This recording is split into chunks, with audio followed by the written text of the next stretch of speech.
এক রাতের flight, Germany থেকে নিউ ইয়র্ক যাওয়ার পথ। অনেক সাধারণ যাত্রীর সাথে রয়েছে এক মা ও তার ছেলে, যাদের অতীত ঘিরে রয়েছে এক ভয়ঙ্কর রহস্য। কিন্তু হঠাৎ প্লেন হাইজ্যাক হলো, যাত্রীরা আতঙ্কে। তবে এর মধ্যেই পাল্টে যায় সবার ভাগ্যের চাকা, কারণ প্লেন হাইজ্যাক ছাড়াও এমন কিছু ঘটেছে যা কেউ আগে কখনো দেখেনি। এই যাত্রীরা কি আদৌ মুক্তি পাবে, নাকি তাদের জন্য অপেক্ষা করছে আরো ভয়ানক কিছু? বলছিলাম নেটফ্লিক্সের high octane horror thriller movie blood red sky এর কথা। গল্পে শুরু স্কটল্যান্ডের এক এয়ারবেসে, যেখানে একটা প্লেন জরুরি অবতরণ করে। এই প্লেনটা কিছু সন্ত্রাসবাদী হাইজ্যাক করেছিল, তবে এখন সেটা এসে পৌঁছেছে। কিন্তু ভিতরের পরিস্থিতি এখনো অজানা।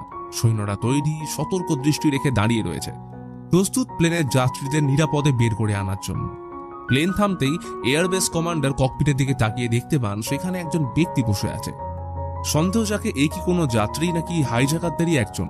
তারা ওর সাথে যোগাযোগ করার চেষ্টা করে, কিন্তু সে নিজেকে নির্দোষ দাবি করে। তবে সেটা কমান্ডারের কাছে মোটেই বিশ্বাসযোগ্য ছিল না। ঠিক তখনই প্লেনের কার্গো দরজা দিয়ে নামে একটা ছোট্ট ছেলে, তার নাম এলিয়াস। তাকে জিজ্ঞাসাবাদ করতে শুরু করে, তবে তার মুখে ভয় এবং কষ্টের ছাপ স্পষ্ট। সে মুখ ফুটে কিছুই বলতে পারে না। এরই সাথে গল্প ফিরে যায় ফ্ল্যাশব্যাকে। কি হয়েছিল ওই প্লেনের মধ্যে? একজন নারী, নাডিয়া, এয়ারপোর্টের লাউঞ্জে অপেক্ষা করছেন। তিনি এবং তার ছেলে এলিয়াস নিউ ইয়র্কের উদ্দেশ্যে রওনা দিচ্ছেন।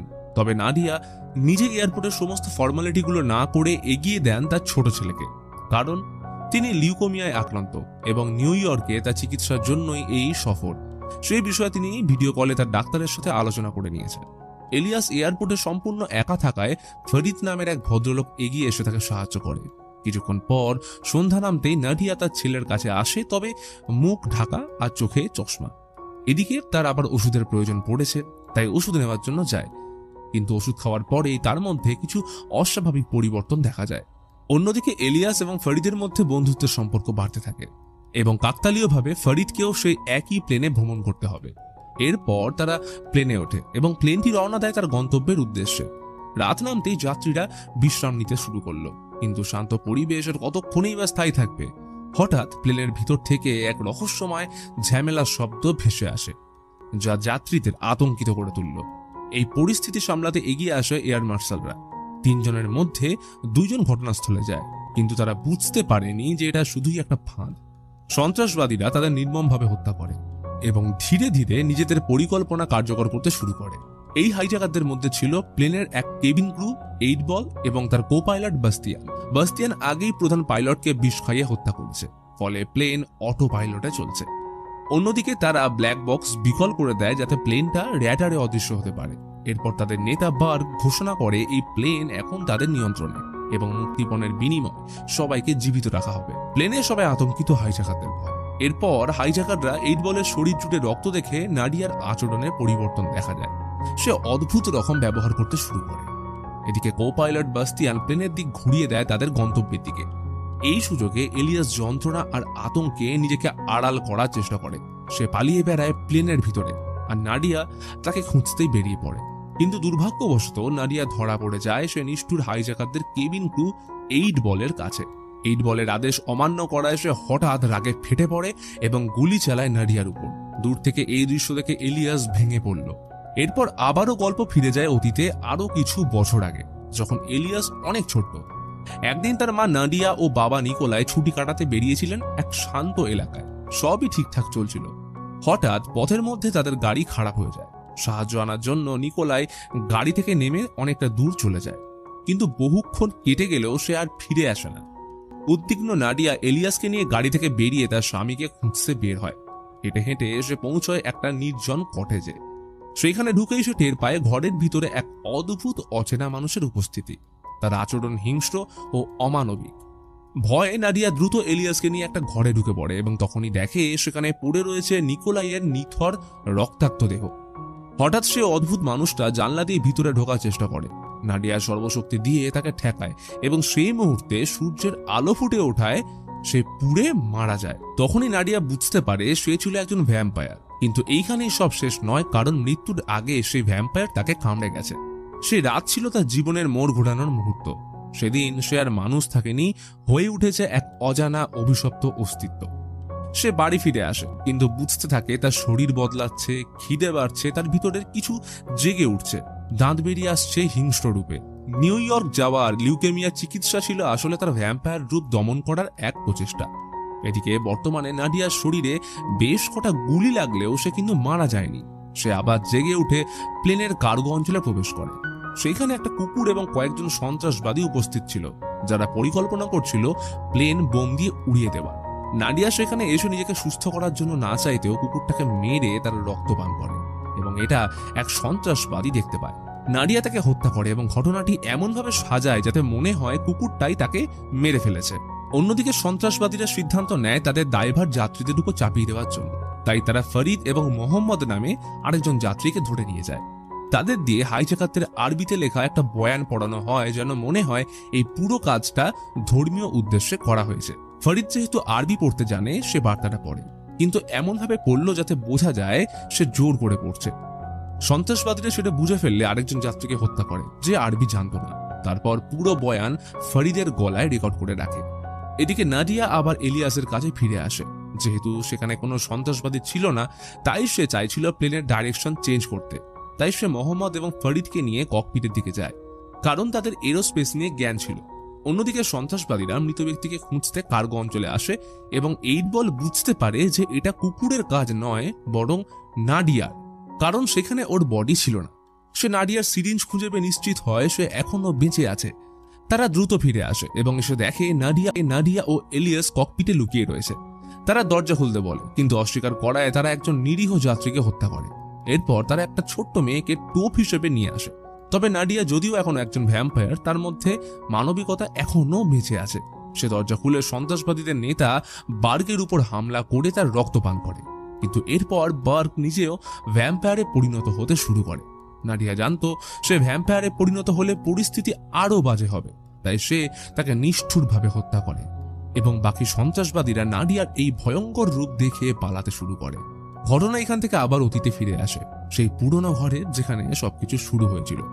সেখানে একজন বয়স্ক ব্যক্তি জানায় এই অভিশাপ রোধ করার কোনো উপায় নেই এবং সে নাডিয়াকে তাই জন্য হত্যা করতে চায়, কারণ নাডিয়া তার ছেলেকে হত্যা করেছে।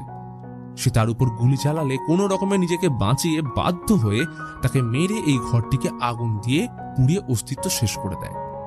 এদিকে প্লেনে ফিরে এসে 8 বল নাডিয়ার প্রেসক্রিপশন খুঁজে পায় এবং সে বুঝতে পারে সে কোনো সাধারণ মহিলা নয়, বরং এক ভ্যাম্পায়ার।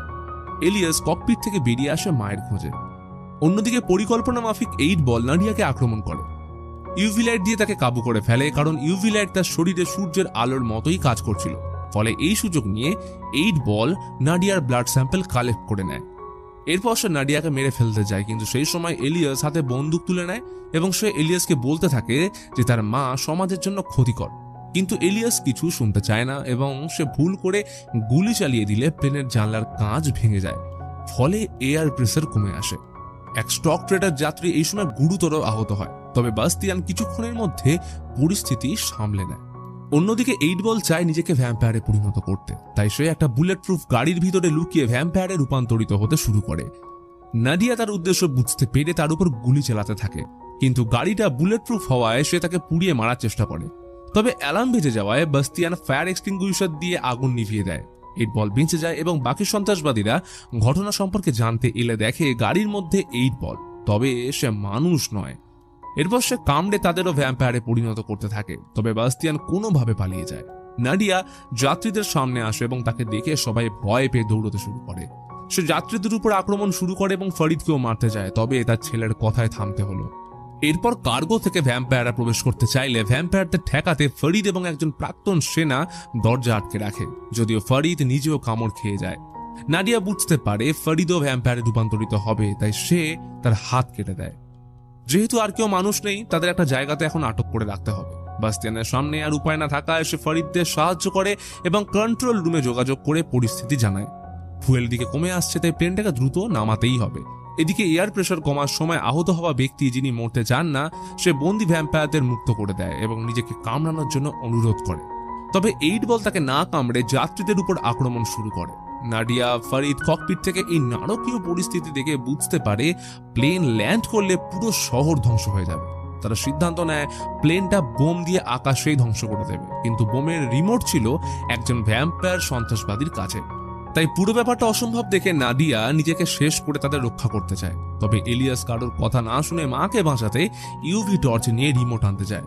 সে রিমোটটা খুঁজেও পায়, কিন্তু ফিরে আসার সময় টর্চটা হারিয়ে ফেলে এবং এই সুযোগে তাকে কিছু ভ্যাম্পায়ার আক্রমণ করলে সে গাড়ির নিচে লুকিয়ে পড়ে এবং তখন সে 8 বলের সামনে এসে পড়ে। নাডিয়া বুঝতে পারে তার ছেলেকে বাঁচাতে হবে, কিন্তু তার শক্তি কমে আসছে। তাই সে বাস্তিয়ানের রক্ত পান করে এবং ফরিদকে এলিয়াসের দায়িত্ব দিয়ে যায়। সে 8 বলের সঙ্গে লড়াই করতে গেলে 8 বল তাকে পরাস্ত করে, কিন্তু একসময় এলিয়াস বোমের রিমোট চালু করলে নাডিয়া এলিয়াসকে বাঁচাতে 8 বলকে দরজা দিয়ে ফেলে দেয়। তবে সে তখনও কিন্তু পড়ে না। সে আবারও উঠে আসার চেষ্টা করলে ফরিদ প্লেনটা সূর্যের আলোর দিকে ঘুরিয়ে দেয় এবং 8 বল সূর্যের আলোতে পুড়ে মারা যায়। তবে নাডিয়া এখন নিজেও প্রায় মৃত। তখন এলিয়াস তাকে বাঁচাতে নিজের হাত কেটে তার মাকে রক্ত দেয় এবং পুনরায় জীবিত করে তোলে। কিন্তু এইবার নাডিয়া আরো হিংস্র হয়ে ওঠে এবং ছেলের রক্তপান করতে চায়। তবে সে কোনোভাবে নিজেকে সংবরণ করে পালিয়ে যায়। এরপর আমরা মুভির সেই প্রথম দৃশ্যে আসি, যেখানে আমরা দেখতে পাই এলিয়াসকে জিজ্ঞাসাবাদের জন্য নিয়ে যাওয়া হচ্ছে। সে বারবার জানায় ফরিদ নির্দোষ এবং প্লেনে অনেক ভ্যাম্পায়ার আছে, কিন্তু সৈন্যরা তাকে গুরুত্ব না দিয়ে ইঞ্জেকশন দিয়ে ঘুম পাড়িয়ে দেয়। ফরিদ বোঝাতে চেষ্টা করলেও তাকে গুলি করা হয়, কিন্তু সৌভাগ্যবশত সে বেঁচে যায়। রাতে উদ্ধার অভিযান চালিয়ে সৈন্যরা ফরিদকে গ্রেপ্তার করে প্লেনে প্রবেশ করতে ভ্যাম্পায়াররা আক্রমণ শুরু করে। এলিয়াসকে হসপিটাল নিয়ে যাওয়ার সময় সে তার টেডি বিয়ার নিয়ে অ্যাম্বুলেন্সে ওঠে এবং সেইখান থেকে কোনোভাবে পালিয়ে যায়। সে প্লেনের কাছে গিয়ে তার মাকে দেখতে পায় যে এখন আর আগের মতো নেই। এলিয়াস টেডি বিয়ারের ভিতরে রাখা রিমোট চাপা দেয় এবং প্লেনে এক বিশাল বিস্ফোরণ। বিমানের ধ্বংসস্তূপ আগুনে জ্বলছে আর দূরে পুলিশ ফরিদকে এখন ছেড়ে দিয়েছে। সেনাবাহিনী আর বিশৃঙ্খলার মাঝে দাঁড়িয়ে ছোট্ট এলিয়াস, চোখে ধোঁয়া, কষ্ট আর অদ্ভুত এক উপলব্ধি যেটা তার বয়সের অনেক ঊর্ধ্বে। হাতের মুঠোয় চেপে ধরা তার পোড়া টেডি বিয়ার, নীরব সাক্ষী সেই রাতের বিভীষিকা। ফরিদ এগিয়ে আসে অবিশ্বাস আর ধকলের ক্লান্তি নিয়ে। সেই আলিঙ্গন শুধু দুজন বেঁচে যাওয়া মানুষের নয়, বরং দুটো হৃদয়ের, যারা সব হারিয়েও নিজেদের ফিরে পেয়েছে। তবে এলিয়াস জানে মায়ের ভালোবাসা কখনো ফুরিয়ে যায় না। হয়তো সে তার কাছে নেই, তবে দূর থেকেও তার ভালোবাসা যেন ফুলের মতো ঝরে পড়বে অবিরাম। আর এই ঘটনার সাথে মুভি এখানেই শেষ হয়।